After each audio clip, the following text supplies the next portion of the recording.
நான் ஒரு ட்வீட் போடுவேன், இந்த வருடம் மிக அதிக லெவல்ல பாடல்களை எழுதின கவிஞர் அப்படின்னு சொல்லிட்டு நாமத்துக்குமார் அவர்களுக்கு என்னோட வாழ்த்துக்கள் அப்படின்னு சொல்லிட்டு நான் ட்வீட் எல்லாம் போட்டிருக்கேன். அந்த ஞாபகம்லாம் இருக்கு. அவர் ஒரு சின்ன ஒரு ஆர்வத்துல எனக்கு அனுப்பி சொல்லுவாரு, இந்த மாதிரி வந்து இத்தனை பாடல்கள் எழுதிருக்கு சார், நீங்க வந்து இத சொல்லுங்க, மீடியாவுக்கு சொல்லுங்க அப்படின்னாரு. அந்த அளவு ஆர்வமா பல பாடல்கள் வெகு வெகு ஃபாஸ்டா, அதாவது ஒரு 10 வருட காலத்திலேயே அவ்வளவு ஆயிரக்கணக்கான பாடல்கள் எழுதி, புத்தகங்கள் எழுதி, அவருடைய கவிதை தொகுப்புகள் அப்படின்னு சொல்லிட்டு பல விதமா எல்லோரும் மனதிலும் நீங்கா இடம்பெற்ற நாமத்துக்குமார் அவர்கள் திடீர்னு மறைஞ்சது வந்து எல்லோருக்குமே ஒரு அதிர்ச்சியான ஒரு விஷயம்.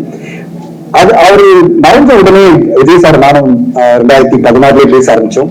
நம்ம எப்படியாவது ஒரு நினைவேந்தல் பண்ணணும் அப்படின்னு சொல்லிட்டு விஜய் சார் அப்பயே சொன்னாரு, நம்ம பண்ணிடலாம் சார், உடனே பண்ணலாம் அப்படின்னு நாங்க நிறைய பேர் பேசணும். அப்புறம் 2019 ஒரு பிளான் பண்ணி விஜய் சார் நானும் சேர்ந்து அந்த டிசைன்ஸ் எல்லாம் கூட ரெடி பண்ணி இதை பண்ணணும்னு நினைக்கும் போதும் திருப்பியும் அது கூடி வரல. எப்படியாவது பண்ணணும் நினைச்சே இருந்தீங்க தவிர அது வந்து சிறப்பா பண்ணி முடிக்க முடியல. பல காரணங்கள், பல தடைகள், ஒரு டீம் அமையல. அப்படி ஒரு காலகட்டத்துல திடீர்னு வந்து விஜய் சார் திருப்பி வந்து சொல்லும் போது 2025 சார் 50 வருடம் சார் நாமத்துக்குமார் நம்ம பண்றோம். 2016 டிசைட் பண்ணோம், பண்ண முடியல. 2019 டிசைட் பண்ண முடியல. இப்போ பண்றோம், பண்ணி காமிக்கிறோம். இந்த உலகத்துக்கு ஒரு மாபெரும் கவிஞனுடைய 50வது வருடத்துல அவரை மிகப்பெரிய லெவல்ல செலிப்ரேட் பண்றோம் அப்படின்னு விஜய் சார் சொன்னது இன்னைக்கு பல இயக்குநர்கள் ரொம்ப சந்தோஷமா இருக்கு. லிங்குசாமி சார் அவருடைய எங்க டீமோட இணைந்து அவருடைய பயணிக்கிறதும், அவருடைய மிகப்பெரிய ஹிட் பாடல்கள் சொல்லவே வேண்டாம், வேட்டு வந்தாலும் சரி, எல்லா படங்களிலும் மிகப்பெரிய ஹிட் பாடல்களை கொடுத்தாரு. 5ஆம் படத்துல மறக்கவே முடியாது அந்த பாட்டெல்லாம். அவ்வளவு சிறப்பான பாடல்களை வந்து அவருடைய படங்களுக்கு எல்லாம் கொடுத்த கவிஞர் அவர். நான் கூட இருக்கேன்னு சொன்னாரு. அப்புறம் வசந்த பாரத் சார், ராம் சாரை பத்தி சொல்ல வேணாம். ராம் சாரும் நாமத்துக்குமார் வந்து அவ்வளவு ஒரு டீம். அதனாலதான் அந்த டைட்டில் ஆனந்த வேலை, இட்ஸ் ட்ரிபியூட். எனக்கு வந்து 2 டைட்டில் விஜய் சார் அமைச்சிருந்தாரு. சார் ஆனந்த வேலை அப்புறம் டைட்டில் சொன்னாரு.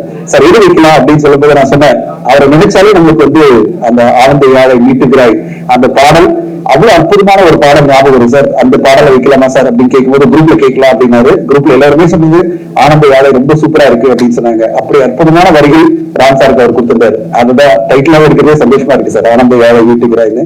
அது மாதிரி செல்வராகவன் சார் அவருக்கு என்னென்ன பாடல்கள், எத்தனை இட்டு பாடல்கள் அப்படின்னு வசந்த பாலன் சாருக்கு எக்கச்சக்கமா, ஆர் ஜெயராஜுக்கு, ஜி பிரகாஷ் அவர்களுக்கு பல இட்டுகள், அப்புறம் கமன் அவர்களுக்கு பல இட்டுகள், ராஜேஷ் சாருக்கு, ராஜேஷன் அவருக்கு பல இட்டுகள் அப்படின்னு பல இயக்குநர்களுக்கு மிகப்பெரிய ஹிட் பாடல்கள் கொடுத்த நாமத்துக்குமார் அவர்களுடைய நினைவு விழா 19 ஜூலை நேரு ஸ்டேடியத்துல பிரம்மாண்டமான முறையில நடக்க போகுது.